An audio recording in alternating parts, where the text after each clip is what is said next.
Good morning everyone, my name is Rahul Kumar. आज मैं आपको इस YouTube चैनल के माध्यम से RK English classes by Rahul sir YouTube channel के माध्यम से इंडियन सिविलाइजेशन एंड कल्चर का समरी बताने जा रहा हूं। अगर ये समरी आप लोग अच्छे से स्टडी कर रहे हैं तो आपका word meaning, objective, question answer, summary, line explanation A to Z clear हो जाएगा।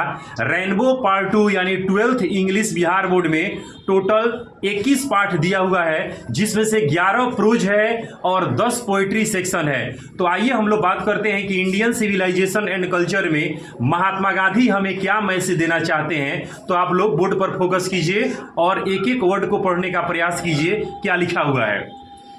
Indian civilisation and culture is a remarkable essay written by Mahatma Gandhi. Indian civilisation and culture एक उल्लेखनीय निबंध है जिसको महात्मा गांधी के द्वारा लिखा गया है। He was born on 1869 and died in 1948। Mahatma Gandhi का जन्म 1869 को हुआ था और निधन 1948 को हो गया। He wrote many essay in the following extract Indian civilization and culture। Mahatma Gandhi ने बहुत सारे निबंधों को लिखा था, उस निबंध का एक हिस्सा है इंडियन सिविलाइजेशन एंड कल्चर, मतलब भारतीय सभ्यता और संस्कृति। According to Mahatma Gandhi, civilization is mode of conduct which points out man the path of duty। Mahatma Gandhi के अनुसार सभ्यता एक ऐसी आचरण है जो मनुष्य को कर्तव्य के मार्ग पर ले जाती है। It is refers to good conduct, यह अच्छे आचरण को भी दर्शाती है। Mahatma Gandhi says that modern civilisation based on material and physical happiness.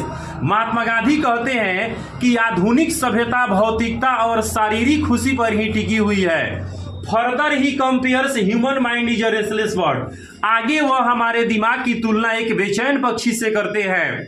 The more it get the more it want, so control on our mind and want. Mahatma Gandhi कहते हैं कि जिसको जितना अधिक मिलता है उतना ही वह चाहता है, इसलिए अपने चाहतों पर नियंत्रण कीजिए, तभी हम अपने सभ्यता को बचा पाएंगे।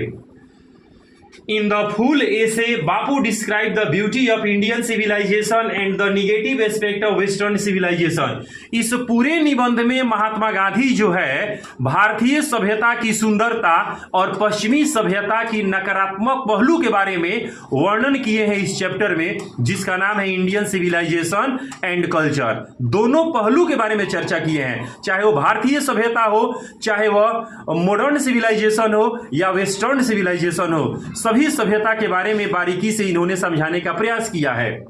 सो we can say that it is the brilliant essay with many lesson. इस प्रकार हम कह सकते हैं कि यह बहुत सारे निबंधों का एक बहुत ही सुंदर पाठ है जिसका नाम है इंडियन सिविलाइजेशन एंड कल्चर।